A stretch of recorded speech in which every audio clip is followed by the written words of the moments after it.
Hey guys, this is Dragonheart and Lord Rexazor bringing you the Two Lizards One Cup podcast. This is our first podcast, and this week we will be talking about Attila, Total War, Rome 2 DLCs, Game of Thrones discussions, and our favourite Total War game. But first off, we will be talking about ourselves, our little channels, to give you an introduction as to what this podcast will really be talking about over the coming weeks and hopefully months.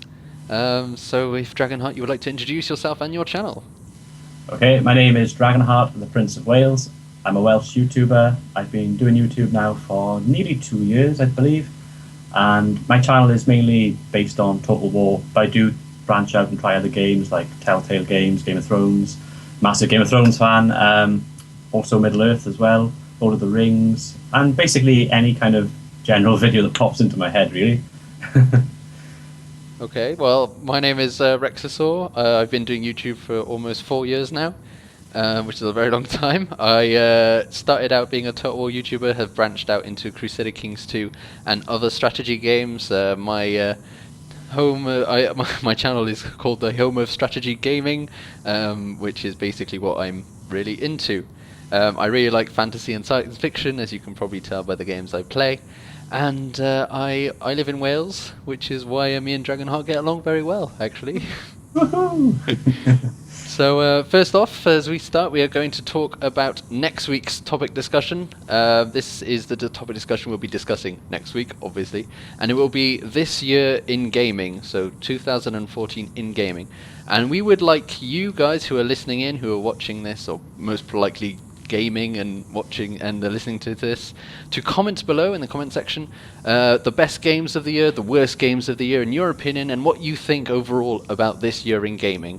Things about like esports and other things in the gaming universe, the failure of AAA titles this year, or the year of remakes, or whatever you want to call it. Just anything. Anything down in the comment section below, and we will put these, use some of your comments, hopefully all your comments, in next week's discussion. Yeah. Awesome. Yeah, I think Rexon hit the nail on the head there. You've been a very nice dinosaur so far, and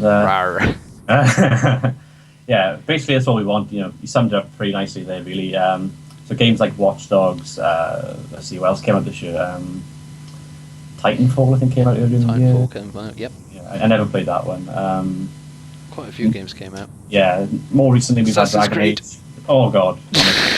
we could probably do a whole podcast just on Assassin's Creed. I have a lot to say on Assassin's Creed, trust me. Yeah. So yeah, let us know in the comments below, you know, what your favourites and what your worst were this year. Yeah. And before we start on with today's podcast, this week's podcast, I was going to say something, but I completely forgot. My god, this is the worst thing ever. Right, let's just move on. I'll remember it later. Okay. I'll write it down when I remember. Yeah. Okay. Make sure you have a notepad. Yes, I have one. Yeah. So, shall we begin? Shall we start with the first topic in this week's podcast, and that is Total War Attila. Yes, Attila, the biggest new Total War coming out, because it's the only new Total War coming out. Actually, that's not true. No, that's not true. That's not true at all. We have Kingdoms coming out as well. Yeah, I think that's what it's called. But yeah, Attila coming out in February. So let's talk a little bit about the new features, new in abbreviated commas, and what we think about them. So, yeah. Dragonheart, what do you think about the new family tree system they're implementing? Well, it is one of the newest features ever in Total War. I don't think I've ever seen a family history in Total War before. Of course, I'm being sarcastic. Yeah, it's not a new feature, as it is something which wasn't in Rome 2, but it has finally found its way back to the fans after many cries on the forums. So it's nice. Cries. It's nice to see it back, and I think like the cries of the forum on Rome 2 sort of remind me of in the second Lord of the Rings, in front of Helm's Deep, and the cries are just all the Uruk-hai in front, just going, "Give us our family tree! What have you done with this game?" Yeah, and Creative Assembly basically rose up from that and said, "Looks like meat's back on the menu." Oh my god, that is exactly what happened. Yeah. Yeah, I'm looking forward to it. I mean, I wouldn't say I was looking forward to Attila like Rome 2 was. I mean, I think Rome 2 was the game which pretty much every Total War fan had been waiting about 10 years. You know, it was 10 years since the first game, and Attila kind of caught me by surprise initially when they announced it. I didn't think they would release a new Total War game so soon, but it does remind me a little bit of Empire Total War and Napoleon Total War, because Empire didn't have a very good release as well. But then I think it was about a year later. I think it was 12. I think it was a year and a half. Year and a half, sorry, yeah. Year and a half, 2 years. Year and a half later, Napoleon came out, which was basically the same gameplay-wise, except that they had kind of removed all the bugs. They'd streamlined some of the things, so you didn't have such a big map like you did with Empire. So you didn't have India or the Americas. But Napoleon for me was a much more enjoyable experience as a Total War game compared to Empire, and I think Attila could have that effect on the Total War fans. I feel like Total War Rome 2 was a trial, was something that they were just trying to get everything to work. And I actually looked in my comments like further along the list. So was it Rome 2 came out September 2013, and then in February, the following February, I actually said the next one's going to be a Dark Age Total War, and lo and behold, here's Total War Attila, just coming out of nowhere, Dark Age Total War. But yeah, I'm kind of like, I know I'm not angry or like sort of annoyed that it's Attila, but it is just the barbarian invasion for Rome Total War, but the next generation of it. But I hope that they do add more to it than the Barbarian Invasion was, of course, just one expansion. Attila's going to have expansions onto it, like campaign packs and other things, which could be interesting to see. But I don't know. I don't think campaign packs will work for Attila because there's only so much you can really do in the time period, because we don't know what happened in the time period. A lot of it was that's why we call it the Dark Ages, really, because no one knows really what happened.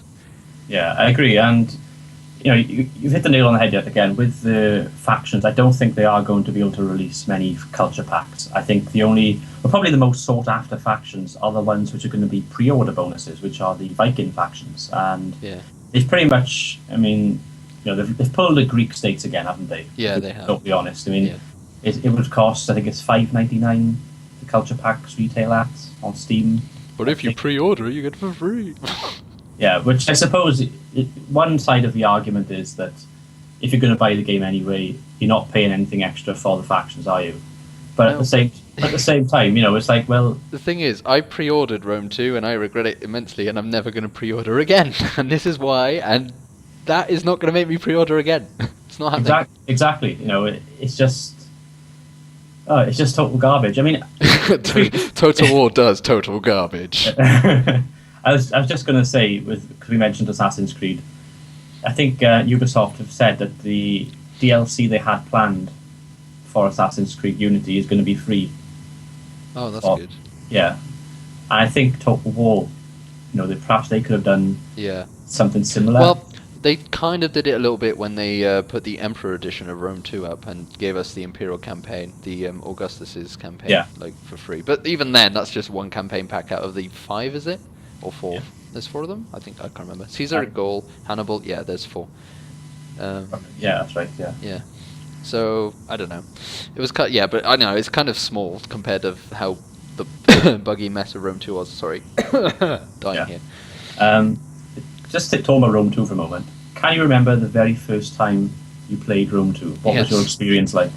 It was on release day. It was released late by a few hours. Because I remember staying up all night for it. That was the first time I did such a thing. What a total nerd, Rex, I thought. I know, total nerd. Total War's total nerd. No, and I stayed up with a friend, and we were going to do a multiplayer campaign, and it was the laggiest, most rubbishest things we've ever done. And B, I'm surprised my laptop didn't self-destruct from it. But yeah, no, it's not something I'm really happy that I've stayed up for. That said, we did have fun in multiplayer battles. Those were fine. It's just the multiplayer campaign was a total trash, and then the single player campaign was total trash as well.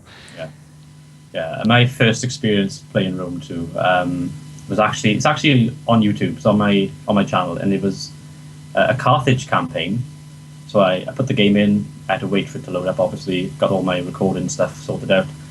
started recording, and the game wouldn't start. It was just a black screen. Oh wow. So I had to turn off the recording, go into the game without having any recording stuff on. I was able to get into the menu. I then had to change all my settings to low. I think I had one, maybe two options on medium. And I just couldn't believe it. My soldiers looked like they hadn't eaten for about a week. They were thin. There was barely any meat on them. They were totally... They were total thin. They were total thin. They didn't render in properly. And the game, I just couldn't play it. Even a small battle with like 3 units against 3 units, I just couldn't play it. So I had to, I had to take a few weeks away from the game and with patch of it. I had to take a few weeks off. I took a few weeks of holiday just to get the mentality to get back into real life. I know it does, and it's weird because with Rome 2, that's what it's been like with, as far as like because we are YouTubers that primarily do strategy games and.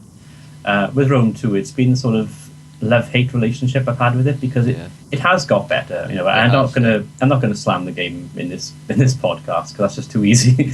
But I'll do that in the next podcast. No, I'll do it in the next. No, seriously. It's been patched for about 15, 16 times. It's had lots of DLC. It has been improved. It's not as buggy as it was, and they've done a great job, doing that, because I can imagine the amount of stick they would have received, especially in September when it was released.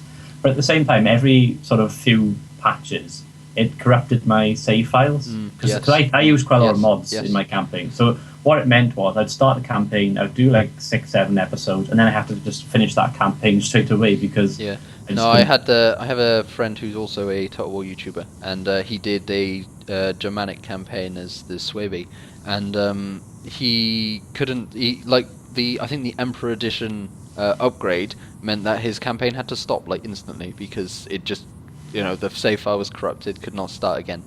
And then he started a new one in Sparta, and the same thing happened a few patches down the line. So it's like, but I would like to echo the fact we're not slamming Rome 2. I think that the community as a whole has now become quite a few of us have become that kind of see Rome 2 as the Total War game that everyone likes to slam now. It's just like, Rome 2 was shit. Yeah.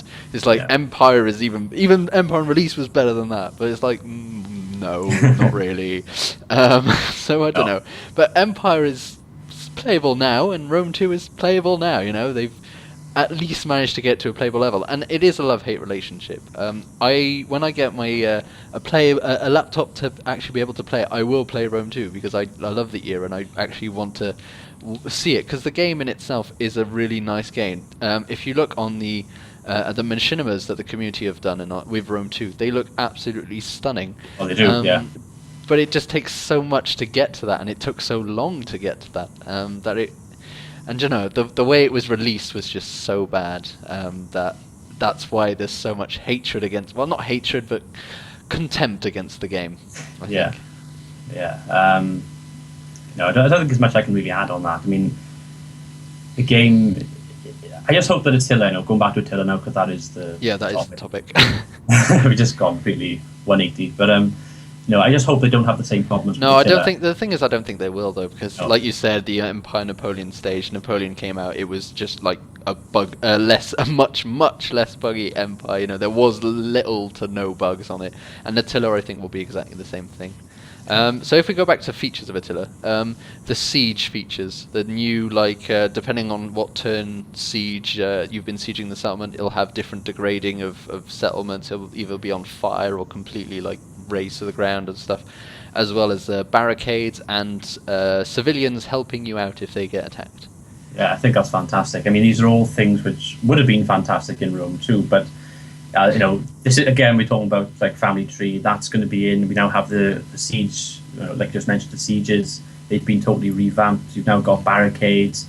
Buildings catch fire, and I think it was on the Total War official stream when they showed some gameplay that in the siege defense of Londinium there was a meter at the top of the screen, and once that meter's full, that's when the whole city or the whole district is on fire. I think.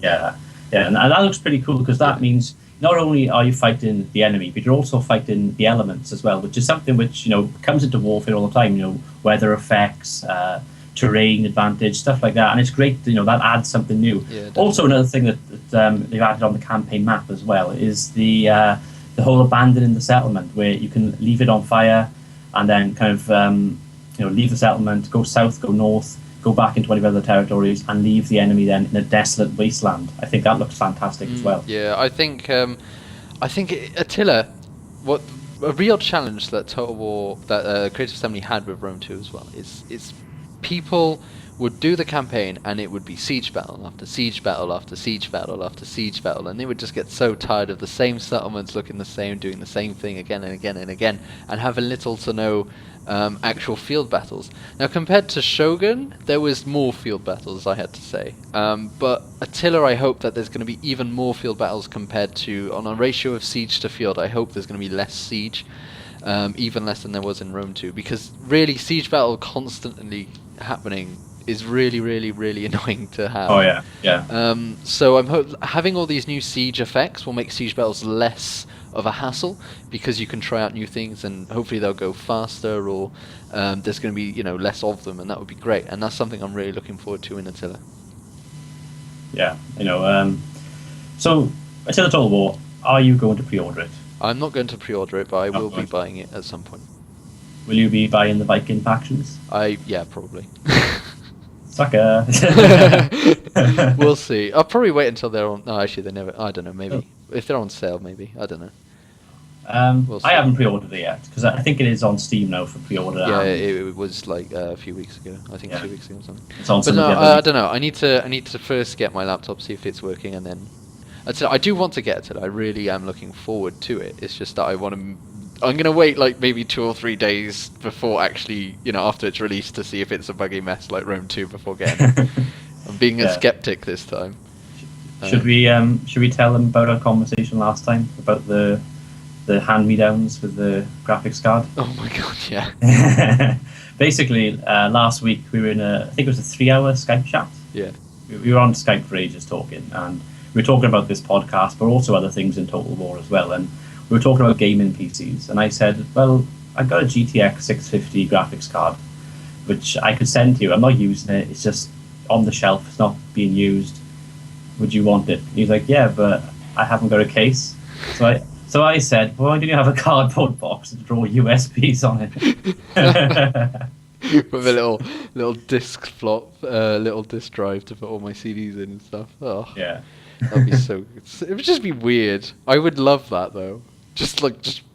Yeah, this looks like a cardboard box, but inside is an actual graphics card. I wonder if you could make a computer, a proper PC, instead of using like a case, just have a cardboard case. You probably could, but would it burn? Yeah. But will it blend? That's There is actually a YouTube channel. I think it's called Tech America or Tech USA, and they actually had video. I think it was top 5 custom-built PCs, and they showed that there's actually the winner actually had a coffee table with the PC components inside the coffee table. Oh, that's amazing! And it was a glass coffee table as well. So so you could actually. Oh, that's awesome! Yeah, that is really awesome. Yeah, I thought I'd love to have a PC like that. I'd love to be as skilled as that. I mean, I haven't got a clue when it comes to. Oh yeah, I've got no clue. Like I know what parts are important, and I know how much of something I need. But putting it all together is just like nah, just like nah, that's not happening. No. Even the software on the bloody thing, I don't know what to put on. No, I just illegally Internet security, I don't need that. Yeah. So Attila Total War. I think we've. So yeah. Final thoughts. Are you not pre-ordering it either? Are you? I doubt it. I mean, I haven't pre-ordered it yet, and usually when a Total War game has been announced, I've usually pre-ordered it by now. So when it comes to the week before release, I'll weigh it up in my mind and we'll see. But I can't promise anything at the moment. Yeah. No, I think I'll wait. I think I'll wait 1 or 2 days. See what the report of the community is.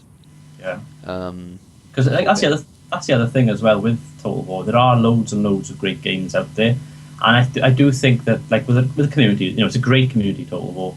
But there are other games outside of Total War, and like you mentioned previously, Crusader Kings 2, which is a game which you've got me into, funnily enough.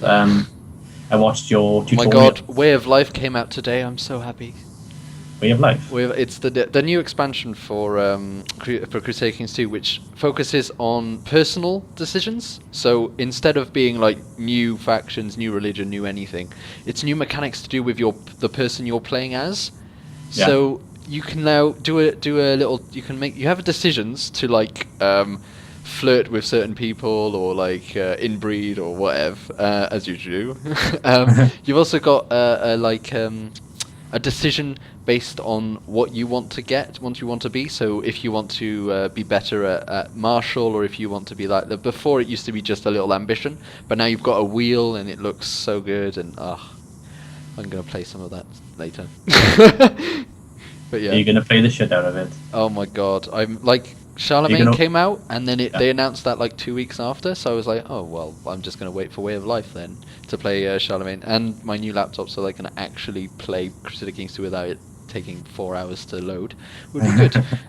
But yeah, no, really looking forward to that. Yeah. Oh my god.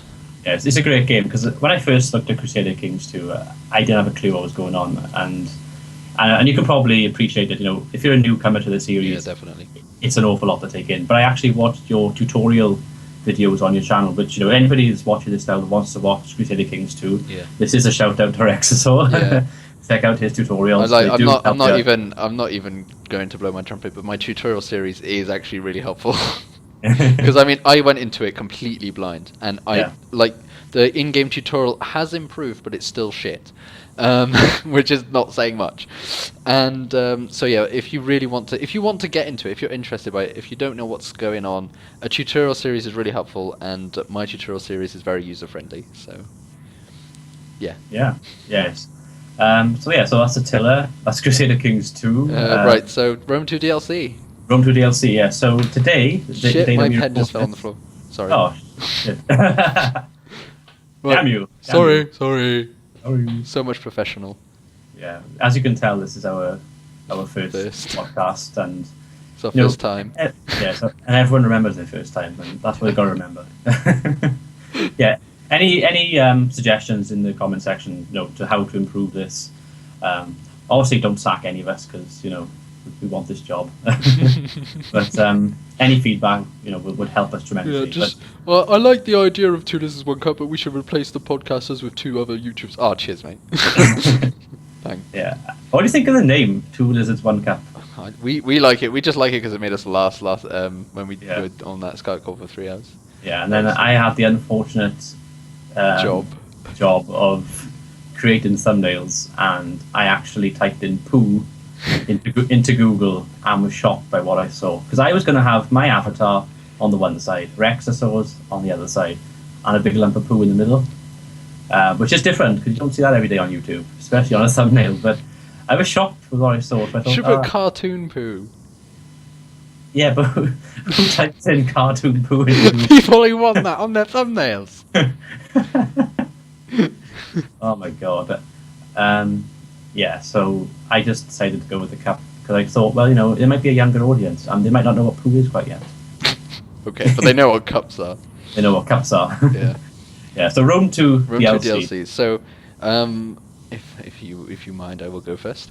Rome 2 has quite a few DLCs have been out throughout its time. Mostly there's been the culture packs, which have been like hugely unliked by the community, who think that the people, like the faction, should be in-game, which I am one of those. I think that the faction should be in-game. I'm happy to purchase. Like, I'm happier that it's in packs of 3 to 4 factions, compared to how Shogun 2 was one faction for a DLC, which I thought was ridiculous.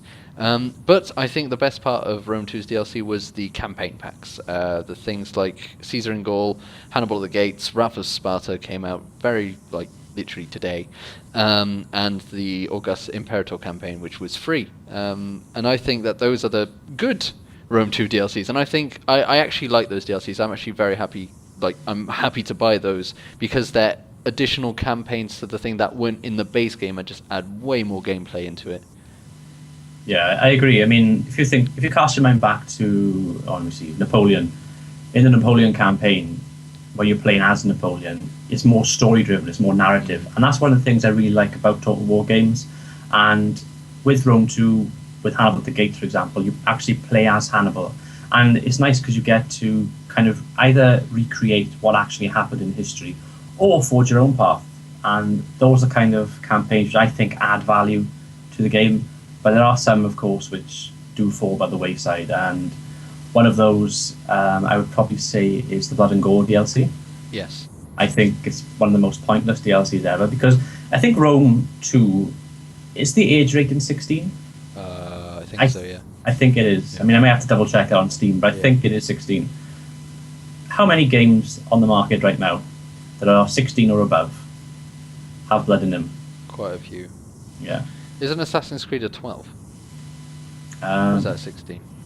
I'll just check now. I've got it by the side of me somewhere. I know, yeah, because that has blood in it. I think Assassin's Creed 3 was an 18 for some reason. That's what I think, but I might be wrong. Unity is an 18. Okay. Get Black Flag. Black Flag was an 18. Oh my god. What? Yeah. Black Flag was an 18. How? What? Okay. I remember them being 16s and 12s. I think the older ones were. I think, But they had blood in them. Yeah, they had swear in them. I mean, Yeah. Oh, it's probably because the recent ones have nudity. Ooh, nudity. nudity. Assassin's Creed nudity. Sorry. Can you remember the Assassin's Creed 2, the scene with Ezio? Oh yes. And his mother. Yeah. Yeah, at the start of the game. Yeah. Yeah. What was it go like? Yeah. Oh yeah. You need to get more outlets. I have many outlets. I meant beside vagina. I mean, there you go, kids. There's vaginas in this game. Vagina talk. You know. You don't know what poo is, but vagina. Yeah. Somehow we've Nice one. come across poo and vaginas in this podcast. I don't know how that happened. You're the one who did it. I didn't mean to. You brought the poo up, not me. What? Yeah. Yeah. Let's go back to the DLC Yes. discussion. Rome 2 DLC. Yeah. So yeah, no, I think that the Blood and Door DLC. That's what we were talking about. Yeah. I think that should be toggable. There are games in the past were toggable. You had blood in it, like Hitman. I remember Hitman 2 Silent Assassin. You could toggle whether or not blood effects were on, and that was what it was used to be. You didn't have to pay extra money to get your blood and your beheadings. Yeah, I agree. And I think, oh god, I can't remember what the game is called, but there's actually loads of games anyway, and they have like a goal setting, don't they, where you turn off decapitations and stuff like that. Yeah. And I think that kind of model would have worked better. Yeah, I agree. But, you know, if people are happy buying Blood and Gore DLC, then that's the way it is. Because in Shogun 2, I think that was released like several months after, wasn't it? That's why it was released separately. But even then, it should be a bloody update rather than bloody DLC. Yeah, I mean, there are some things they've done well, and there are some which can be questionable, and I think that is one of the little things which is probably questionable. Yeah. To quote you, "Back off, Sega." Yeah. For those of you that's wondering what this crazy person's on about, Dragonhearts did a rap. I did a rap on my channel, and it ended with "fuck off, Sega." Oh, it was a good I rap. I have a big dislike towards money grabbing big corporations, and Sega as a company is okay. That's the issue. They're okay. They're still better than Ubisoft and EA, but and Activision. But you know, they are still questionable. They're in the middle only because the other ones are really really bad. Yeah. That said, they did save THQ. No, they didn't. The other one, what they called Relic Entertainment. The guys who make Company Heroes. So you can't really be too unhappy about them for that, because Relic are awesome. Weren't THQ taken over by? No, THQ just collapsed. Oh, they just collapsed. Yeah. Yeah, because they used to do the WWE games, the wrestling games. Yeah, they were those were taken. Those are now 2K. 2K, yeah. I thought so. 2K.2K. Yeah. THQ was like the basically Sega, but they collapsed, and all the developing studios had to were grabbed or saved. I like to think by the other gaming conglomerate peoples like Sega and THQ and Activision and 2K and stuff. But yeah. Anyway. Yeah. Sega. But yeah, what do you think about the because the DLC on Rome 2 didn't just do Cultures Pack and everything. They did a Units Pack, didn't they? Because they did Daughters of Mars. Oh yeah, that's right. Daughters of Mars. Was it Dogs the of War. Dogs of War. Dogs of War was another one, wasn't it? Fuck, Wasn't there a pirate one as well?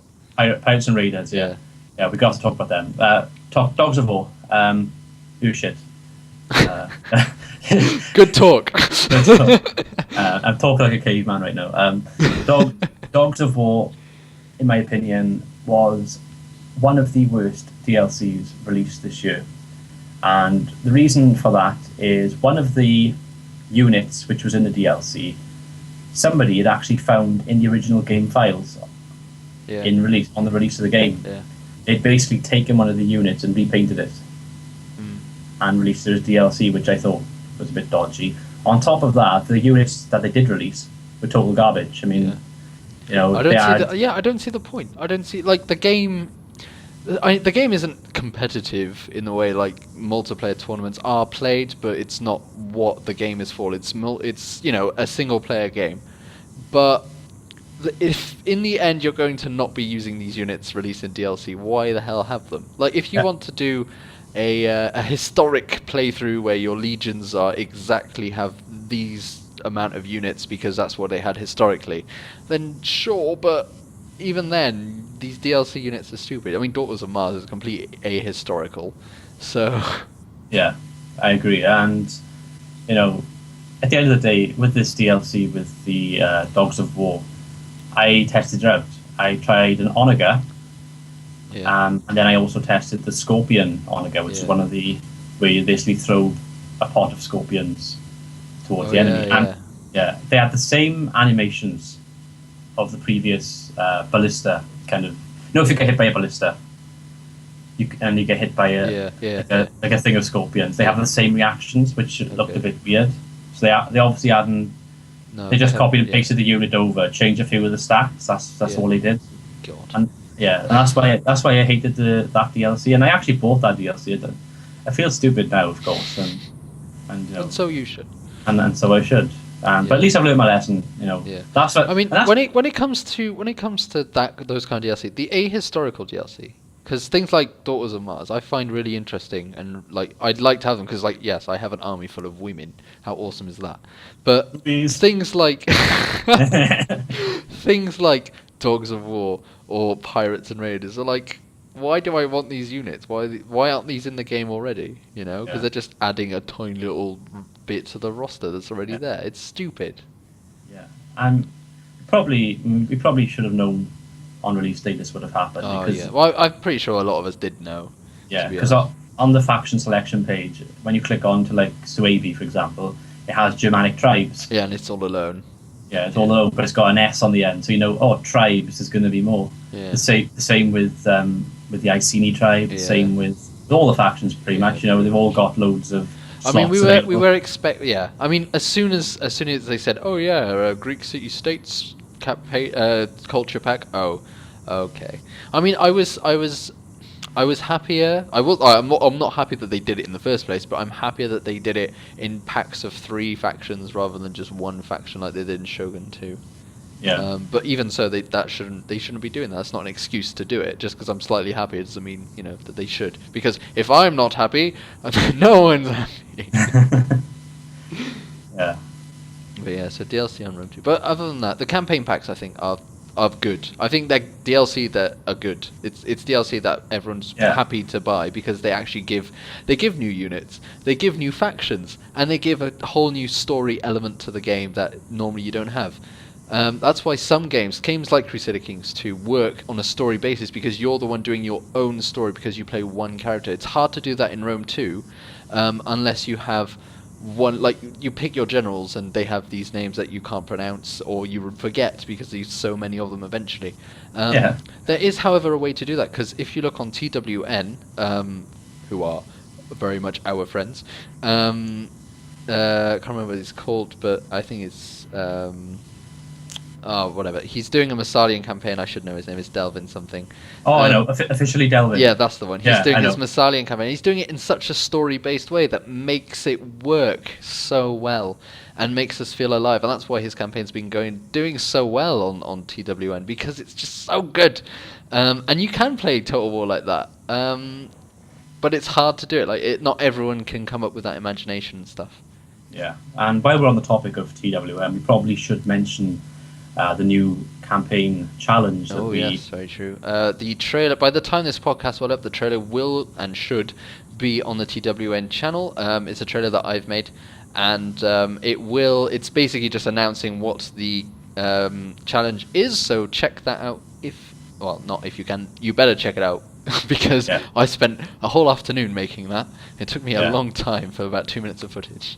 Yeah, if you don't watch it, we'll fucking kill you. You've been warned by the Been warned. dragon. Yeah.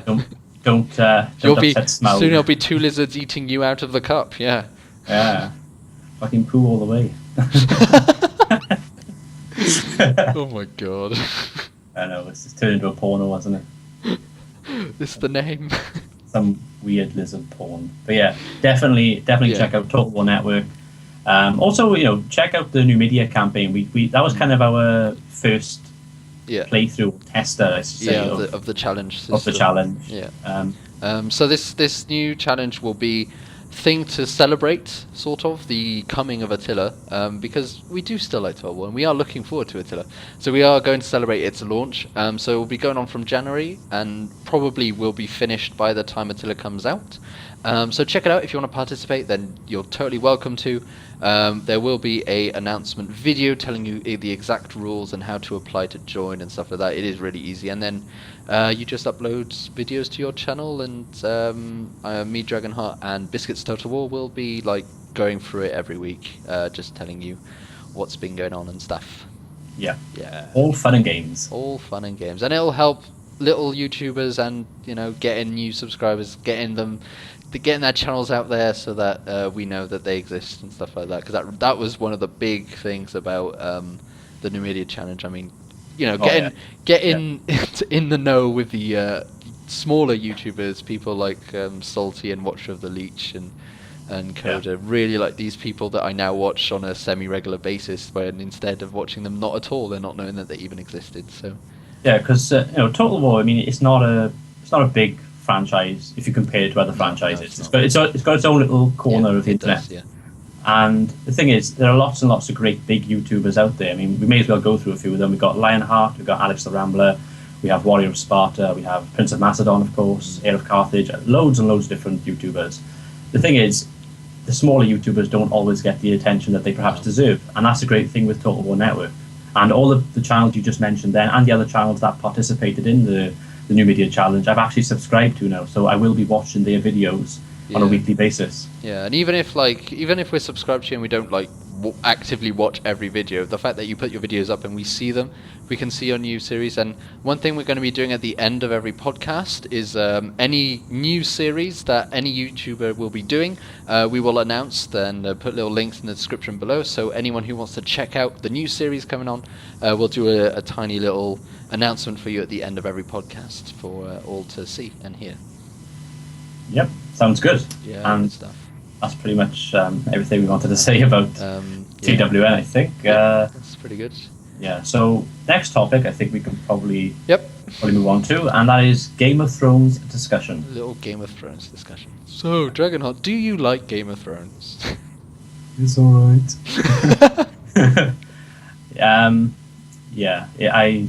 I think it's quite okay. I think it's fantastic, actually. I think it's alright. I'll give it 10 out of 10, Just like that. Have you read the books? I've read the first one, and I never had time to read the last 9 books. I don't know. I've only read the first one. I'm on the 4th book, which is A Feast for Crows. Yeah. And it's pretty good. The only thing is with the books, when you try to read them, because I'm the sort of person which will read 2 or 3 chapters before I go to bed at night. Yeah. But they're so massive books. There's so many pages that it's near enough. It takes me as long to read a Game of Thrones book that it takes George R.R. Martin to write one. That's what it feels like. Oh man, yeah. But I watched the TV series, of course. Yeah. I can't wait for series 5. Yeah. I'm not gonna lie. Oh my god, it's gonna be so good. They've started filming it, and there's some pictures of it being filmed out on the internet. Oh, Yeah. so good. It's gonna be good. When is it out? Is it like February time? March time? Well, April? usually the series which just ended will be released on DVD and Blu-ray about 2 months before, so it'd be about February that the DVD comes out, and then it will be probably April that the series starts up again. Awesome. Yeah. It's gonna be good. It's gonna be good. It's gonna be good. It's going to be very good. Oh man, the last season was so amazing. I know. I watched because I didn't watch them on release. I have this thing where I wait for the whole season to be done, and then I can batch watch it in like 2 days, because I just love doing that. And I actually missed season 3 and 4 because I was gonna watch them with my girlfriend at the time, and we just never got around to it. So I decided just to watch them all. So I watched season 3 and season 4 in 2.5 days, just like back Wow. to back, and oh my god, so much awesome. Like I literally did not sleep from from Friday night to Saturday morning, and then on Saturday morning I had work at my Warhammer club from 8 in the morning till about 7, and then when I got home I just continued watching Game of Thrones. Just so good. Yeah. Yeah. So, who's your favourite character from the show? Favorite character. Tyrion is just so awesome. Oh, yeah. Just generally, just so awesome. So he has to be up there. I think my favorite character though has to be either Jaime, just because, like from he changed so much between season 1 and 4. Just so much, from like this absolute total bastard to someone that I can actually like, and like I actually respect as a person because of his travels with Brienne, and just like, oh my god. So Jaime has to be probably Jaime. Yeah, I think he has probably the best character arc in the show. Definitely. To go from the most hated man, apart from Joffrey, of course, in the show, to being probably one of the fan favourites now. Yeah. Because he went from basically being the guy that fucks his own sister and pushes little boys out of a window, crippling them, being the guy that actually did everything that he did for his family, to save his family, you know. Yeah. The kind of prelude to the show, the whole kind of Robert's Rebellion thing, he did that for his own family, and it's not a case of doing it for greed or, you know, it's just a case he did it to save his family and everybody else in King's Landing, and that's one of the things that, you know, which wasn't really revealed until that Brienne scene, you know, about Jaime's character. And I think from that episode on, Jaime just went up. I think what really changed it for him was when he comes back to save Brienne. Yeah. At that point, it's just like, you're now awesome. And the mad part about it with Jaime, I mean, I think it was the episode or 2 episodes before that scene, was the episode when he had his hand chopped off. Definitely. And everybody probably was like, yeah, you deserve that, yeah. Hand of the, you know, it was just... Yeah, I know. Oh, man. Yeah. It was you know. So, let's turn it around, and who's your least favourite? My least favourite? Or most hated? Most hated. I was It gonna can't be say, Joffrey. Yeah, I was going to say Joffrey. But I was going to say Joffrey because I actually love Joffrey as a character. Yeah, no. And Jack Gleeson as an actor as well. Absolutely. To play that character and to have that for the rest of his life, he's going to be the guy. You know, he's going to be hated for his role as Joffrey, just because he was so good at being that role. I know. Most people don't know this about Jack Gleeson, but he was in Batman Begins. Yeah, he was. Yeah. Yeah. I knew that. Yeah, he. I knew that. Thanks. yeah, it's all right. Well, I didn't know it until a few months ago. So. No, I knew. I already knew that. Anyway. Most hated, apart from Joffrey. Oh God. I don't know about hated. I can say one character that I did dislike originally. Yeah. That was Sansa. Yeah. Yeah. Especially in the first 2 series, because she was just such a coward. I mean, she got slapped about. She didn't have any strength. She wasn't like the rest of her family, the rest of the Starks, where they're all courageous northern people, and she's just this little bird in King's Landing. But up until sort of series 4 now, she's kind of turned that around. She's become a political like mastermind-ish. Yeah. Like she's starting to get the grips with the Game of Thrones. Like before, she had no idea what was going on. Oh. Yeah. I just hope that she really messes up Littlefinger. I hope she got some. Me too. That'd be the ultimate thing to do. That would be the ultimate thing to do. It'd be like the student has become the master. Yeah, just do a Darth Sidious impression. Yeah. Join me, and together we can rule the galaxy. No, I have to say, my most hated, hated is a strong one, but I have to say I really dislike Littlefinger. You hate this. You hate Littlefinger. Yeah, I don't know. I just really don't like him. Oh man. I just think he's just too. I don't know. Something about him just makes it. I don't know. I just don't like him. Is that the actor or the actual character? No, the character. Character plays it well. Well, I think all the actors in Game of Thrones play their characters really well. Yeah. I don't know. I just don't really like him. I think he's too meh. Too meh. Too meh. Too like. I don't know.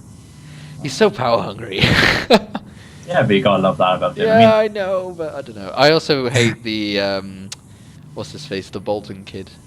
Bolton. Oh, Ramsay Snow. Fucking. Yeah. I think everyone hates him though. It's just the thing. Just what has he done to Theon? Have you seen the Telltale games? I have it. I haven't played it yet. I still haven't finished Walking Dead. I'm finishing Walking Dead and I'm gonna play it. I won't spoil it for you then. Yeah, you better not.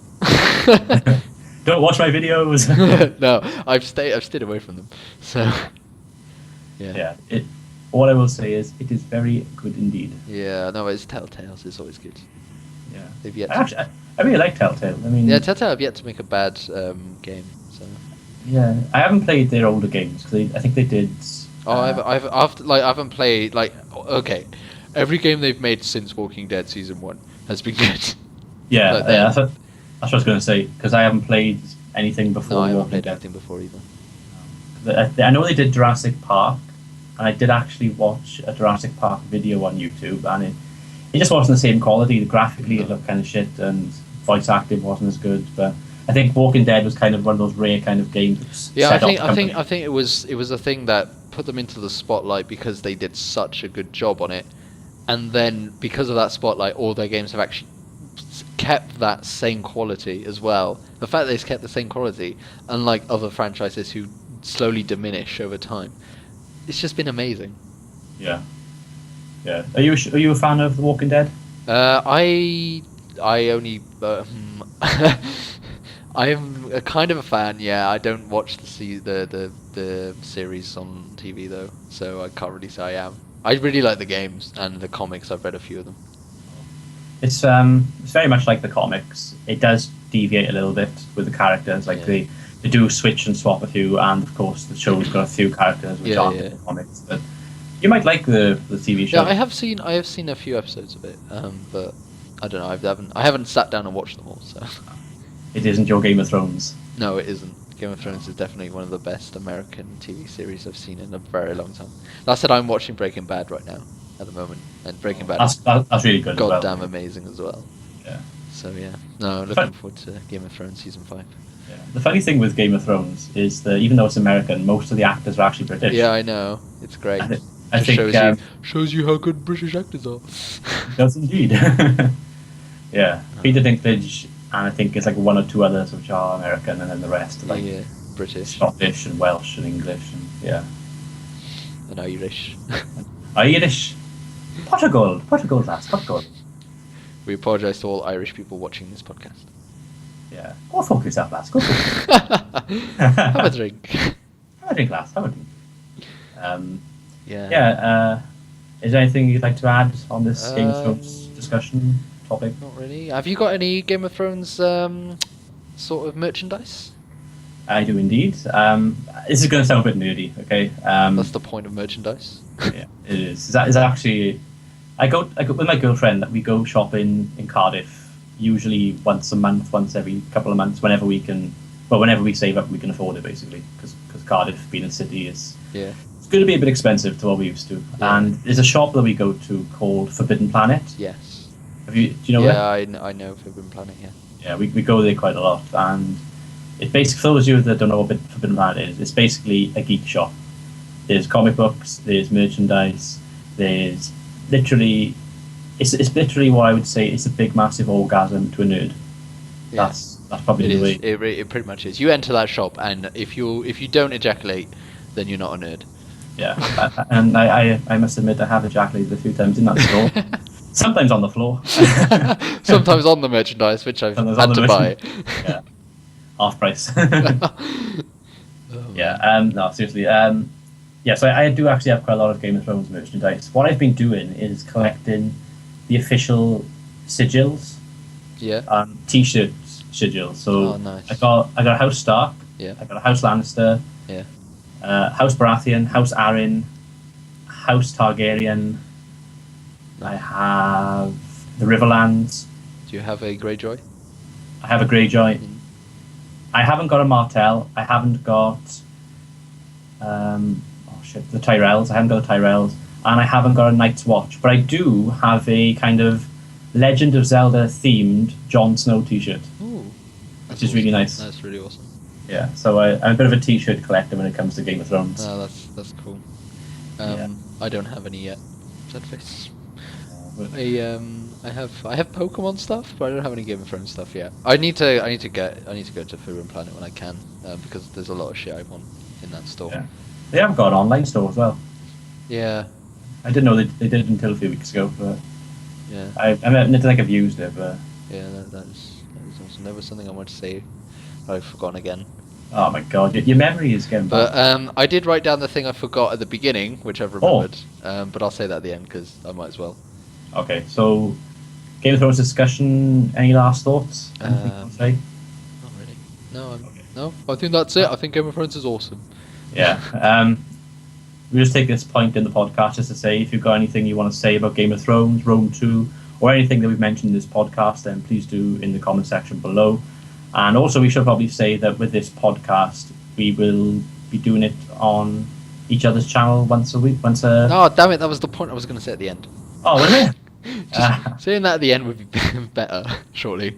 I didn't know that. I know you didn't know that. You should though. All right, we'll save that for now. We'll do that at the end. All right, let's carry on to the next. Right. Favorite Total War. Okay. Sure. Oh shit, this is going to be quite difficult because there's actually two of them, Okay. which I can't really pick between them. I kind of like them for different reasons. Okay. Rome Total War, Yeah. first one, because Good choice. yeah, it's the original. It's pretty much got everything sewn up as far as gameplay is concerned. Graphically, it's not quite as good now, but back in the day, it trumped pretty much every game Yeah. and every RTS game Yeah, anyway. definitely. Even the Showtime Commanders, Yeah. that actually used the engine from the game. Yeah. That was a good State of show. the art State of the technology. Yeah, you watched Time Commanders, didn't Yes, you? I did. Yeah, it's a good show. Absolutely amazing show. If any of you guys watching wants to see Time Commanders, I'll put a link down in the description below to the first episode of the second or first series or whatever. Because it is on YouTube and you can watch them and they are so good. Yeah. So Rome Total War is the one. The other one, which may come as a surprise, Is Rome 2? Sorry. No. Oh, you gotta be kidding me. No, I was going to say Shogun 2. I have to agree with you on that one, to be honest. I don't know why, because before I Shogun bought 2 was the first Total War to use the new legendary engine or whatever they called it. Warscape, is it? I can't remember what they called it. I think it's called Warscape. Yeah, but oh my god, yes, Shogun 2. Yeah. Yeah. My favorite. Yeah, I don't know. I think I'm just gonna have to go and copy you, to be honest, because Rome, like for the older generation, from the first Shogun Total War up to Napoleon, Rome, the first Rome Total War has to be the best Total War out of all of those. Yeah. And then for the new generation, I'm going to call it new gen, Shogun 2 has to be the best. Yeah. I mean, we haven't seen Attila yet. We're going to see if that trumps it. But Shogun 2 added so much. Like Rome 2, the first Rome added so much new things to the franchise. Made everything so much awesomer. The family trees were so in depth compared to the first two Total Wars at that time. The campaign map was beautiful. The units were so good. They were good looking. They were optimized and like didn't lag, and other things like that. And it was just so much stuff was added to that. The general's speeches, which are still not that added into the game, and things that are missing from the recent Total Wars are in that game, and we want them back. And they are so well done. just so good. And then Shogun 2 was the same. They added things. The general speeches were there, but they were in Japanese, which like you can sort of say was a good thing, but and a bad thing at the same time. At least they were, had subtitled in translations, because that would have been really confusing. But they added so much new things with because you had Shogun 2 and also Fall of the Samurai, which added so much things. And for those who liked Empire and Napoleon, could once again play with their guns in Shogun 2, which I think Shogun 2 was one of the best of the thing. And I hope that Attila beats it, just because that means Attila will be absolutely fantastic. Yeah. And that brings me nicely into my question that I have for you now. What is your favourite Total War expansion? Oh my god. Wow. That's a really hard one. I've played all the expansions. I've played all the Total Wars, so I can't use an excuse of I haven't. The thing is, I really like the Rome 2's campaign packs, like loads. Fall of the Samurai was really, really, really good, but because I don't like the gunplay, in the Total War series, I think Empire and Napoleon, although I really enjoyed those games, I didn't really like it in the Total War kind of genre. I thought I don't like guns. I think it breaks down gameplay.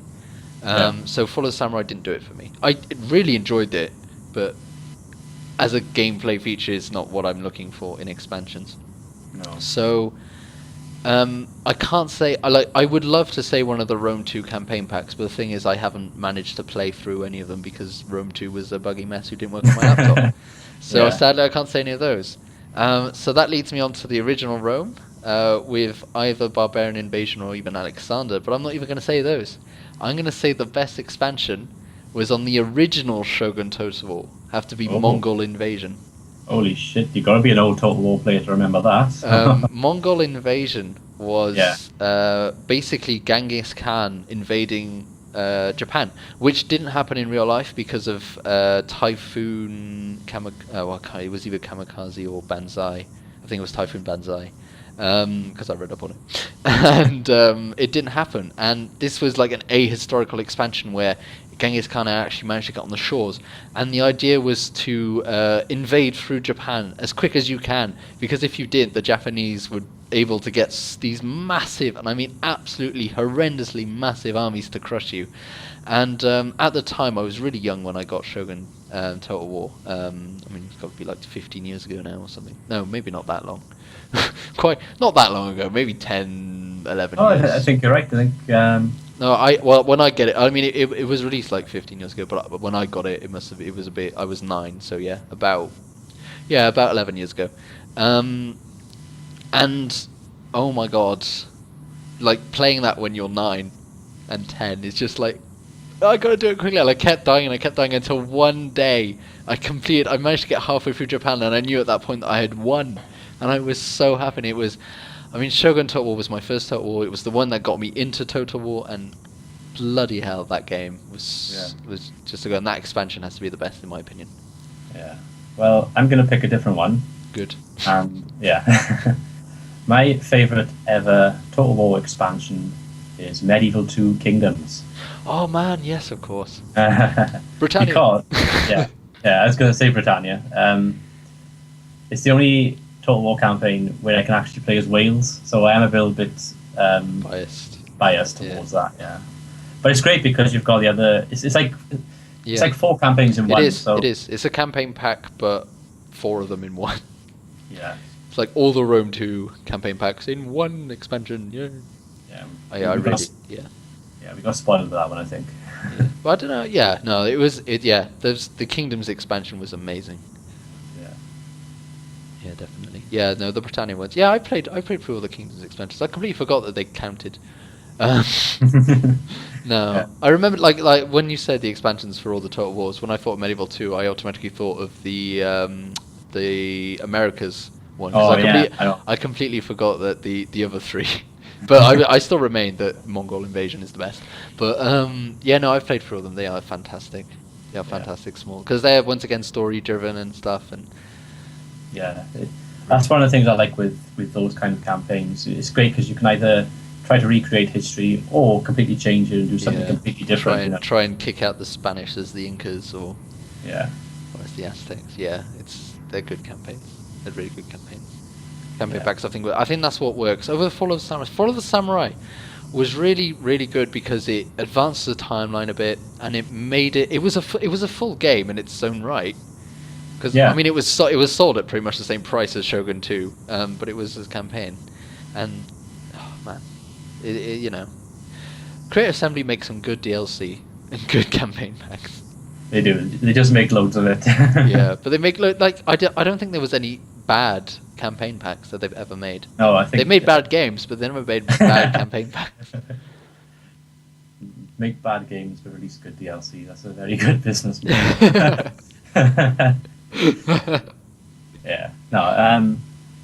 I think we've probably been a little bit unkind to. Rome 2. Like when I get my new laptop, I will be playing Rome 2. Like almost not constantly, but I will be playing it a lot because I want to play through a Rome 2 campaign at least once. That'd be great. It's just obviously my hardware is really shit.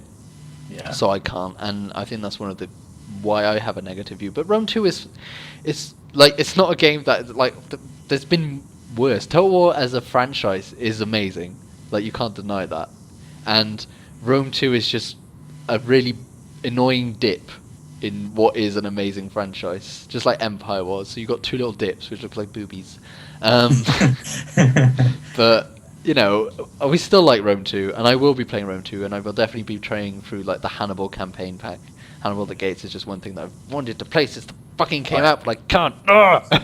It's a really good campaign, Hannibal the Gates. I played that one. I know. Yeah. I'm just looking so forward to get my new laptop. But yeah, so we are slagging off a little bit, but that's because we are so annoyed by the fact that it was released as such a buggy mess. Yeah, and I think this is another point we probably should make with these podcasts. We are going to be giving 100% our honest opinion. Yeah. If we think something's shit, we're going to say it's shit. Yeah, if we think something's good, Assassin's Creed Unity. Good. Exactly. I thought that was it. We both think it's shit, and we will say that if Ubisoft take out our podcast it's because Ubisoft is also shit.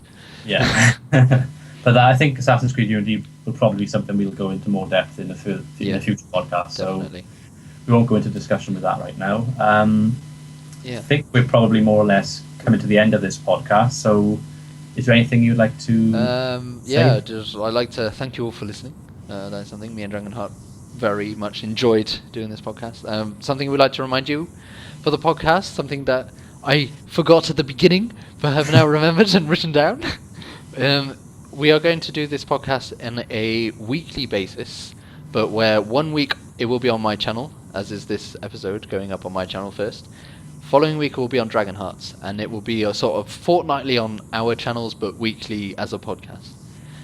We will also be having guests, but first we are trying to get ourselves into a regular podcasty recording frame of mind, and then after that we'll be getting guests such as the Rambler and anyone who part of 2WN and stuff like that, just to be out there and interview and join into the discussions. Yeah. I think you pretty much hit the nail on the head there. Just a further thing I'd like to add as well. If you want to submit any kind of topics that we can cover in future podcasts, let us know in the comments below. It can be to do with anything with video games pretty much. I think we're pretty comfortable talking about most things, aren't we? Yeah. I think we both of us are more comfortable than most of giving our opinions and stuff like that about gaming topics or any topics like Game of Thrones and other topics that we're into, because we're into most. I think both of us together cover quite a variety of things. Yeah. So anything you want to add about anything that's discussed in the podcast or anything outside the podcast, also remember to comment below for next week's topics, which is this year in gaming. That will be on Dragonheart's channel. Yeah. So make sure you watch that because it's going to be good. It better be good. Yeah, hopefully. Fingers crossed.